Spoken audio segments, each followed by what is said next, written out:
Hello students, तो ये आप रिफ्रैक्शन थ्रू ये प्रिज्म देखेंगे। प्रिज्म फार्मूला में प्रूव करने जा रहा हूँ बेसिकली। पर उससे पहले प्रिज्म के डिफिनीशन को पहले क्लियर कर लेते हैं क्या होता है। बहुत से बच्चों को प्रिज्म की डिफिनीशन ही नहीं क्लियर होती है। ये क्या है बेटा? It is a transparent medium. Transparent medium किसको बोलते हैं? जो इस पार से उस पार दिखाई दे। जैसे बीच में आप प्लास्टिक लगा दीजिए, इस पार से उस पार दिखाई देगा, ग्लास लगा दीजिए दिखाई देगा। तो इस तरह से ये ट्रांसपेरेंट मीडियम है। Whose refracting surface are not parallel. अगर इस वाले ग्लास स्लैब की बात करें बेटा, जो मैं नीचे फिगर बना रखा हूँ, अगर कोई लाइट ऐसे आई और सीधे निकल गई, ध्यान से सुनिएगा, अगर वो सीधे निकल गई तो ये प्रिज्म नहीं कहलाएगा। बट अगर लाइट ऐसे आकर ये ऐसे आई और ऐसे चली गई, दैट मीन्स इंक्लाइंड हो गई, तो it is also known as a prism. ये बात आपको समझ लेनी चाहिए कि प्रिज्म की डिफिनीशन किस तरह से हम लोग दे रहे हैं। अब एक बात और, प्रिज्म एंगल में कंफ्यूजन रहता है बेटा कई बार। यहां पर देखिए मैंने प्रिज्म बना रखा हूं। प्रिज्म एंगल किस तरह से बनता है, क्या होता है, अब चलिए उसको मैं समझाऊंगा। लेकिन उससे पहले इस डायग्राम को ही पहले एक्सप्लेन कर लेता हूं क्या चीज़ें चल रही हैं। तो अगर आप अच्छे से देखेंगे तो इंसिडेंट रे कुछ ऐसे आ रहा है और ये नॉर्मल है। तो किसी भी सरफेस पर जो नॉर्मल ये 90 डिग्री डाल देंगे तो वहाँ एक नॉर्मल बन जाता है। इमेजिनरी लाइन बेसिकली होती है नॉर्मल, ठीक है। अब बातों को थोड़ा सा समझिएगा बेटा। 90 डिग्री अगर आपने ऐसे कर दिया तो नॉर्मल हो गया, ठीक। अगर आपने लाइट ऐसे ले गए, मतलब ये रेयर मीडियम तो कहाँ जा रहा है, डेंसर मीडियम। अगर ये मीडियम नहीं होता डेंसर सपोज, तो ये लाइट ऐसे सीधे निकल जाती। इसको बोलते हैं इंसिडेंट रे। इंसिडेंट रे से सीधे निकल जाता है। अब चूंकि ये है मीडियम मेरे पास, तो rarer medium to denser medium, बार बार मैं एक ही कॉन्सेप्ट आपको रिपीट करूंगा बेटा। डर डर को बोलते हैं D for denser, R for rarer. तो डेंसर मीडियम से रेयर मीडियम में जब भी लाइट जाएगी तो ए से हो जाएगी अवे, दूर चली जाएगी। पर इसका जस्ट अपोजिट है, रेयर टू डेंसर, तो यहाँ बेंड होगी बेटा। तो अब क्या होने वाला लाइट के साथ, ये सीधे ना जाकर बेटा यहाँ पर ऐसे बेंड कर जाएगी, मतलब ये कुछ ऐसे नॉर्मल तरफ झुक जाएगी, ठीक है। आई होप कि इतनी बातें क्लियर हो गई होगी। अब देखिए जब ये निकलने का इसका टाइम आया बेटा, तो फिर ये क्या करेगी कि नॉर्मल से अवे हो जाएगी। क्यों? क्योंकि डेंसर टू रेयर जा रही है। तो मैं पहले एक नॉर्मल ड्रॉ कर लेता हूँ यहाँ पर, ओके। एक अच्छा सा नॉर्मल हमने ड्रॉ कर लिया, ठीक है। ये थोड़ा सा डिस्टेंस इसका ज़्यादा इधर हो गया है, ये देखिए, ओके बेटा, ध्यान समझिएगा। तो ये भी मेरे पास क्या है, नॉर्मल है। अब ये जो रे आ रही थी बेटा, इसकी इच्छा थी, इसकी चाह थी बेटा कि ये सीधे निकल जाए। देखिए मैं आपको दिखा रहा हूँ कैसे निकलने की इच्छा इसकी थी। इसके निकलने की जो इच्छा थी बेटा, वो कुछ इस तरह से थी कि अगर ये नहीं ये सिर्फ डेंसर डेंसर ही रहा होता तो इस तरह से सीधे निकल गई होती। पर अब इसकी इच्छा तो पूरी हो नहीं पाएगी। क्यों नहीं पूरी हो पाएगी? क्योंकि ये मीडियम है आपका डेंसर और ये मीडियम आपका है डेंसर बेटा। ये मीडियम है आपका डेंसर और ये मीडियम कैसा है आपका, ये आपका है रेयरर। तो अब ये बाहर इस तरह से नहीं निकल पाएगी। अब ये अवे हो जाएगी, नॉर्मल से दूर चली जाएगी। तो जब दूर जाएगी तो किस तरह से जा रही बेटा, उसको मैं दिखा रहा हूँ। तो ये एंगल ये कुछ ऐसे चली गई, ओके। तो ये देखिए दूर चली गई। तो ये जो एंगल मिलता है मुझे लास्ट में, जो आपको एंगल मिला, इसको हम बोलते हैं एंगल ऑफ इमर्जेंस। और ये क्या था बेटा, एंगल ऑफ इंसिडेंस। और इस रे को जो ऐसे निकल रही है, इस रे का नाम हो जाएगा इमर्जेंट रे। कौन सा नाम हो जाएगा बेटा, इमर्जेंट रे। और इस रे का क्या नाम था बेटा, इंसिडेंट रे। आई होप कि इतनी बातें आपको क्लियर हो गई होंगी, ओके। इस इमर्जेंट रे को अगर मैं बैक ट्रेस करके पीछे लेके जा रहा हूं, ध्यान से सुनिएगा, इसको मैं बैक ट्रेस करके कहाँ ले जा रहा हूँ, अगर मैं पीछे ले जा रहा हूं, तो मेरे पास ये इंसिडेंट रे पर ये जो लाइन मिलेगी बेटा, बैक ट्रेस करने के बाद ऐसे पीछे ले जाने के बाद, तो यहाँ पर आपको एक सुंदर सा एंगल ऑफ डेविएशन समझ में आएगा। इसको बोलते हैं एंगल ऑफ डेविएशन। देखिए अगर आप ऐसे जा रहे थे, ऐसे जा रहे थे और अचानक मुड़ गए, तो यहाँ से जहाँ से आप मुड़े हैं, जहाँ से आप घूमे हैं बेटा, यहाँ से मुड़े हैं, यही आपका एंगल ऑफ डेविएशन कहलाता है। कि आप जा तो ऐसे रहे थे, तो आपके जाने का पाथ ये था, पर आप ऐसे मुड़ गए हैं, तो ये एंगल ऑफ डेविएशन। तो इसी तरह से इंसिडेंट रे का पाथ ऐसे था, पर ये मुड़ गया, इधर चला गया, तो ये आपका एंगल ऑफ डेविएशन। डेल यहाँ पर क्या कहलाएगा आपका, angle of deviation, angle of deviation. ध्यान सुनिए बेटा, हाँ, इस फार्मूले को जब भी प्रूव करने की कोशिश कर रहे हैं, कौन से फार्मूले को, प्रिज्म फार्मूले को, तो कुछ नहीं करना होता है बेटा, मुझे सिर्फ और सिर्फ स्नेल्स लॉ का ही यूज करना है। कुल मिलाकर मुझे अगेन आई और आर चाहिए। तो ये मेरे पास आई, तो ये समझ में आ गया कि सर ये वाला एंगल तो आपके पास आई है, एंगल ऑफ इंसिडेंट, इसको हम क्या बोलेंगे, तो ये देखिए नॉर्मल और ये जो रेज आ रही है इसको हम बोलते हैं आर रिफ्रैक्शन, पर यहाँ पर नाम दे देंगे R1, और इसको अगेन मैं नाम दे दूंगा बेटा R2। ओके, अब आपके मन में सवाल होगा कि सर एंगल ऑफ डेविएशन कितना होगा, इसको कैसे कैलकुलेट किया जाए। तो ये बहुत ही इजी है बेटा, ये कैसे कैलकुलेट होगा उसको मैं आपको एक्सप्लेन कर रहा हूँ। देखिए, अगर आप अच्छे से देखिए तो ये वर्टिकल या अपोजिट एंगल आपस में इक्वल होते हैं, आपको अच्छे से पता है बेटा। तो ये जो इंसिडेंट रेज आ रही है बेटा, आप अच्छे से देखिए तो जरा, ये इंसिडेंट रे और ये नॉर्मल, इसके बीच में जो एंगल बना हुआ है आई, तो यहाँ पे ये जो नॉर्मल है और ये जो इंसिडेंट रे, इसके बीच में तो ये R1 बन गया, लेकिन ये एक्चुअल मानने में इंसिडेंट रे तो सीधे जा रही थी, तो ये इंसिडेंट रे जो सीधे गई और ये जो नॉर्मल सीधे आया, इसके बीच का एंगल आप चेक करेंगे बेटा, इसके बीच का अगर आप एंगल चेक करेंगे, ये वाला एंगल, तो ये तो आपका क्या कहलाएगा, ये तो आई ही कहलाएगा, ये वाला एंगल। अब जरा ध्यान समझिएगा बेटा, तो कंप्लीट आई है, तो इस पूरे आई में से मैं अगर R1 को माइनस कर लूँ, किसको माइनस कर लूँ, R1 को, तो ये जो अंदर का जो एंगल बचेगा वो मिलेगा बेटा I माइनस R1। इसी तरह से ये आपका बचेगा, इस तरह से यहाँ पर आप देखा जाए, मैं इसको बाहर निकाल लेता हूँ, E माइनस R2। आई होप कि कोई प्रॉब्लम नहीं आई होगी यहाँ पर। अब मैं कुछ जस्ट नेमिंग कर लेता हूँ, कुछ नेम कर लेते हैं यहाँ पर। ये हो गया P, तो ये हो जाएगा आपका Q, ये हो जाएगा आपका R, और ये आपका हो जाएगा S। ओके, और यहाँ पर भी चलिए कुछ नेमिंग कर लेते हैं, M कर लेते हैं।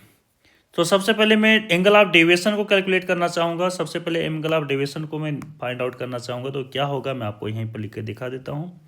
Angle of deviation del M in triangle, ध्यान से देखिएगा बेटा, MQS, किस ट्रायंगल बेटा, MQS। अच्छे से देखिए तो MQS में दिखाई देता हूँ यहाँ पर, यह आपका डेल था, ये एंगल था बेटा I माइनस R1, ये एंगल था बेटा E माइनस R2।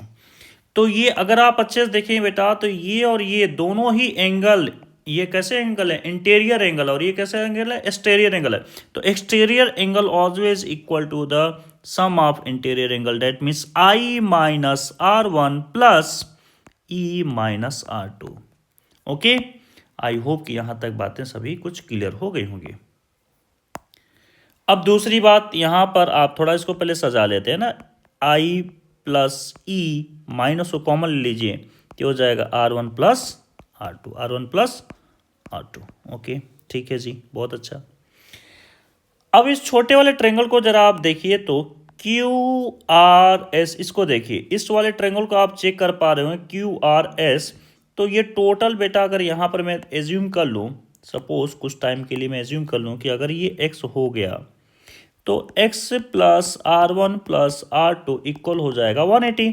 सो x की वैल्यू कितनी आ जाएगी, 180 minus R1 minus R2, that means अगर माइनस आप कॉमन ले लेते हैं बेटा, तो यह आ जाएगा R1 plus R2, R1 plus R2।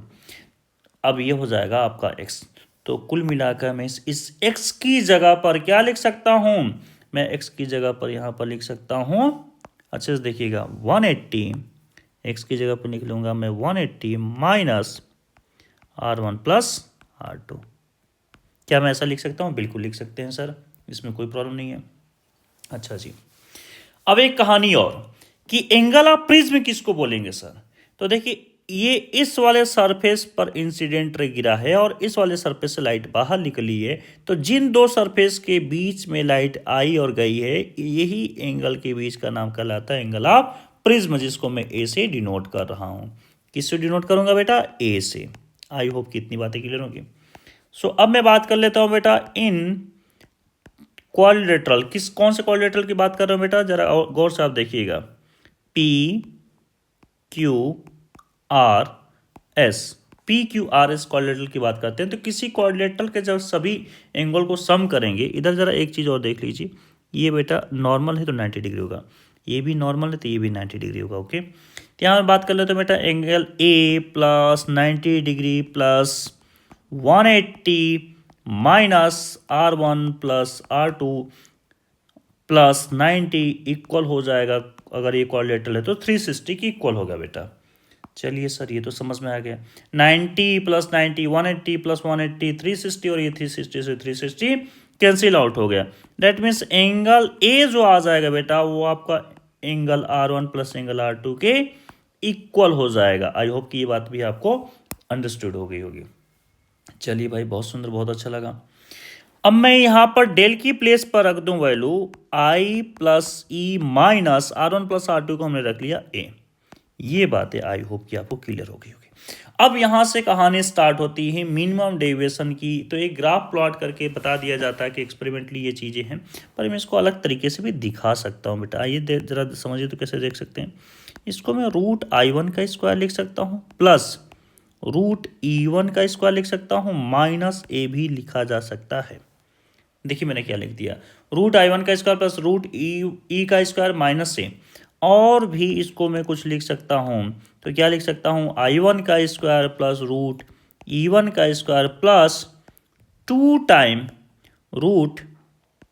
√I√E minus 2 time √I√E minus A. अगर मैंने ऐसे कर दिया, मैंने यहाँ पर लिख लिया बेटा प्लस और माइनस, तो कोई फर्क ही नहीं पड़ेगा, तो जीरो हो गया।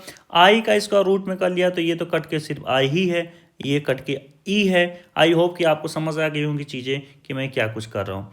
अब मैं इन टर्म को अगर यूज करूँ बेटा, तो इन टर्म को अगर यूज करूँगा तो ए का स्क्वायर प्लस बी का स्क्वायर, आप अगर आप अच्छे से देखिएगा तो मैं जो लिखने की जो कोशिश किया हूँ, आई इस पूरे का स्क्वायर यहाँ पर लिख दिया प्लस √E इस पूरे का square minus 2 time I/E plus 2 time I/E minus A.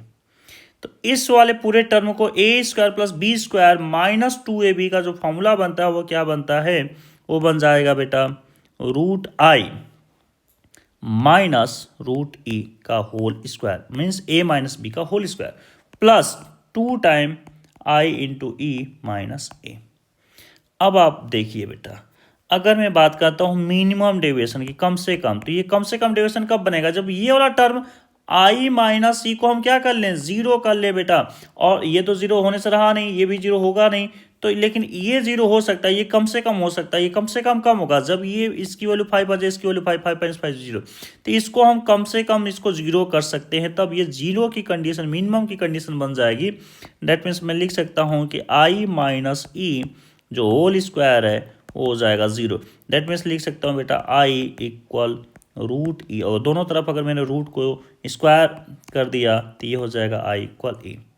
तो मिनिमम की जो कंडीशन आ रही है वो क्या कंडीशन आ रही है कि I जो आपका बन जाएगा वो E के equal, angle of incidence angle of emergence के इक्वल हो जाएगा, तो ये मिनिमम की कंडीशन हो जाएगी। तो एक हम लोग ग्राफ भी प्लॉट करते हैं, तो एक ग्राफ में सिंपल सा आपको प्लॉट करके दिखा देता हूँ बेटा किस तरह से ग्राफ को प्लॉट किया जाता है। देखिए तो जरा, और ये ग्राफ एक्सपेरिमेंटल ग्राफ है बेटा, तो इसमें ज़्यादा हमको सोचना भी नहीं है, एक हॉकी स्टिक की तरह ये कुछ ग्राफ ऐसे बनता है आपका, ठीक है।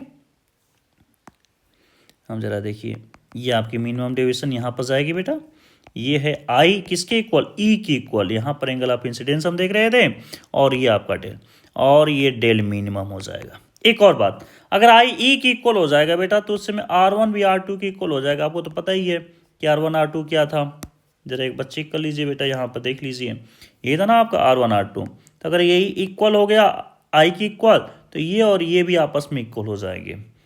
चलिए आई होप कि इतनी बात आपको क्लियर हो गई होगी।